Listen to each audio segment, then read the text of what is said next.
I'm over here in Northeast where Jenifer and Cory have been moved by the city.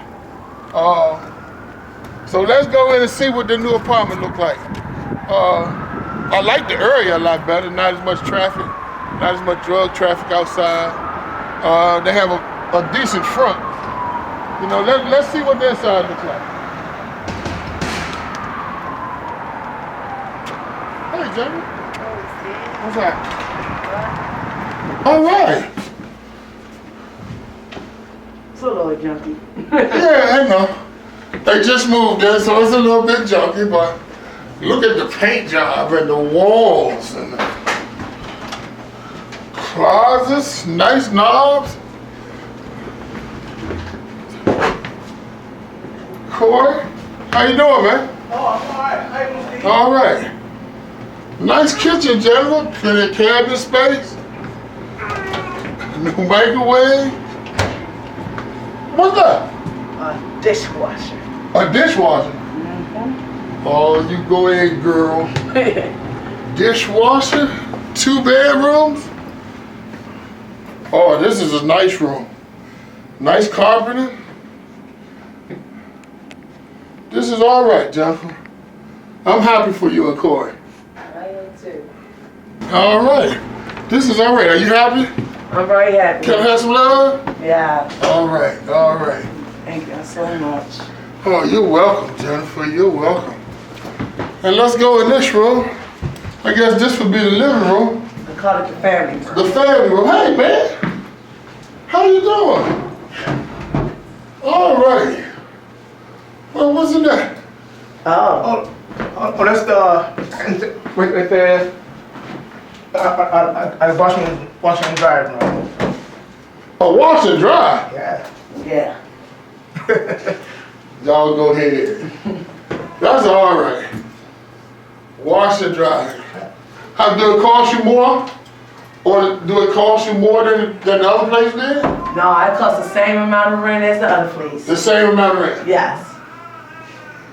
I'm sure this is going to be a better landlord. I can see he takes a lot better care of his place than that other guy. So, Jenifer, I guess our job is done. Yeah. Thank you so much for letting me help you. You're welcome, Steve. God bless you, baby. Good luck to you and Cory. I'm glad the streets could be of some help to you. And remember, if you have a problem, let me know about it. Maybe I can do something about it, maybe I can't. But as you can see, we at Streets, we get results. So remember, 1, 2, 3, better believe Steve. Hello. Well, based on a very recent article, it turns out that Project Empowerment is working with DC government, with the Department of Corrections, and in your last 45 days in jail, you get hooked up with Project Empowerment, which will help you to get job training and to land a job. But you know, it's kind of ironic that you have to go to jail in order to get job training and to get employed, but that's kind of how things work in this backward city. But you know, I got this idea. Why don't we install Project Empowerment with their employment programs into various shelters so people don't have to actually go commit a crime in order to get job training?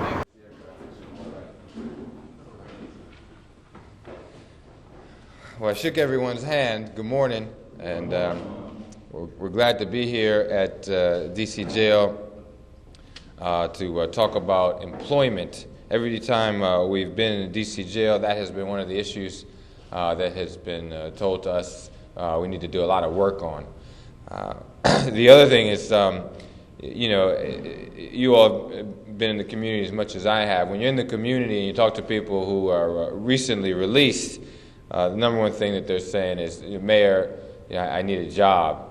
I am one of those people who believe that close to, if not 100% of people who leave a facility like this one have no intention on going back and want to get a job, and the quicker we can help find them one, the less likely it is that they will come back. So what we've been trying to do is to put together programs in the jail that will give you not only training opportunities, but hopefully get you right into jobs. We know we have a lot of work to do on this, but we have finally put together the Central Detention Facility Employment Readiness Center, which is a long name for hopefully a job training component here at the D.C. jail. I'm joined by both the Director of the Department of Corrections, Devon Brown, and by the Acting Director for the Department of Employment Services, Joseph Walsh. We're going to say a couple words, and then since we have some of our residents here, why don't we take a couple questions as well. Just a couple of things. Obviously, this is a joint initiative. For those who are watching on Channel 16, the new Job Training Center will target residents who are within 45 to 60 days of their scheduled release. The center opened on December 1st, and it's Monday through Friday, and it's funded through DOES and the Project Empowerment Program. The Employment Readiness Center provides the following services: career assessment, career information about jobs in demand, job counseling and guidance, interviewing and resume preparation workshops, life skills and job readiness workshops, personal computer training, occupational skills training, and apprenticeship opportunities. There is an open space classroom, a self-service computer lab with 6 desktop computers and a television. And then the center operates in 5-week cycles, serving up to 30 participants. I mentioned that the first program cycle began on December 1st. The second one began on January 12th. In the first cycle, 21 residents completed the first program cycle, and 24 are in the second cycle. It is the hope of the government that upon release from the jail, participants will have knowledge and skills they need to be job ready. But also, we want to go even past that. What we really want to do is get to the point, and this is ambitious, but where every person who has gone through this program and who has the skills and who wants to work will have a job ready for them when they leave. That would be a city that is getting it right. Now, we're nowhere near that right now, but I think if we challenge our business community, and I think if we work with the local government and the federal government, I think we can get there. And everyone here knows how important it would be and how critical it would be to the quality of life in D.C. and in the lives of everyone here and your families if everyone did have that opportunity afforded to them. So whether it's work or going back into some type of educational setting, our goal has got to be to strive to make sure everyone has a slot when they leave the D.C. jail. Now, I know he spoke about the continued support once we're released. Right. Because like I've been incarcerated for a few years, and I've come back to D.C. jail to do a misdemeanor sentence. But upon my release, then I'm dealing with the problem of homelessness. I'm actually living with someone else, and provides clothing and transportation. So I wanted to find out what other services that once we are released, we can go to receive those types of assistance, because those are the foundations before you even get a job. You have to have those things in place. Well, I know that we would make sure that our Department of Human Services, which has an aggressive Housing First program, you may have read about us taking a lot of people out of under the highways and out of shelters and putting them into housing, we get involved. Have we? Are they at the table yet, Director? No, I can add a little bit to that. One of the things that the mayor challenged me to do right when he appointed me was to take a look at our one-stop career centers.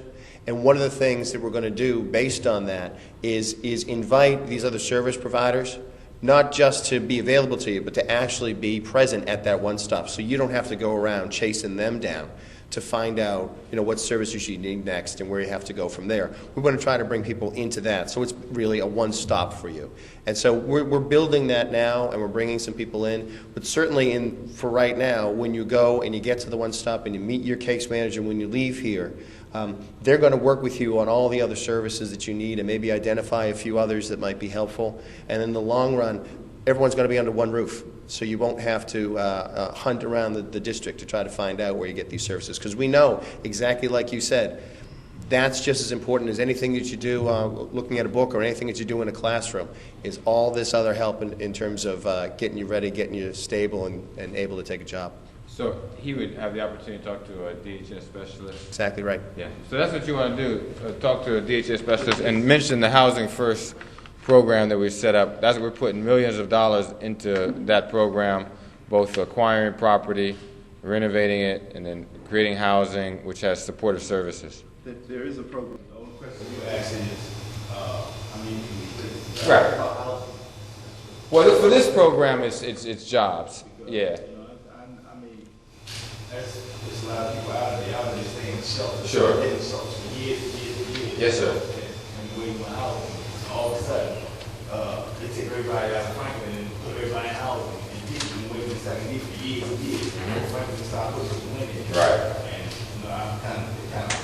I'm like, thought about that. Right. Right. Well, that's a great question. So on the job, yeah. So I was talking about the jobs program, and the jobs program, the only thing that should matter is jobs. The housing, you make a lot of good points. One of the reasons that we focused on Franklin was because it was uninhabitable. It was not a place where anybody should be living. We did the same thing for people who were at DC Village. Remember, we had all those families living at DC Village. We prioritized them, and then we prioritized all the people who were living right under the highway. That was a terrible situation as well. We do want to look at maybe prioritizing some of our returning residents as well. The other thing is, the reason it's not apples to apples, I suspect everybody who leaves the DC jail or approaching 100% is going to need some type of jobs assistance. The housing, there will be a lot who do need housing assistance, a lot who have some support or some accommodations, at least to get them through temporarily. But I will be asking those questions, and it's something we haven't worked hard enough on, trying to make sure that we know how many of our returning residents are going right into at least a stable living environment for the short term. So I will find out what those numbers are, and we're going to do everything we can to make them better. All right, so I'm gonna get locked up. So I'm gonna get locked up for getting high, and I should be without it. I should be out within a week, and then I'll have a job too, right? Because then they gonna give me a job because I finally got arrested. You know what I mean? Fuck it. There you go. That sound like a good weekend. I'm gonna go get high. I'm gonna get locked up, and by next week my life's gonna be better. I'm gonna have a place. I'm gonna have a fucking job, and I'm gonna be done with the streets, man. That's the plan. Who made this plan up, man? That's a good ass plan for real. You know what I'm saying? Fuck that, man. I gotta go get busy, man. I gotta go steal a car or something. Hey, I'll holler at y'all.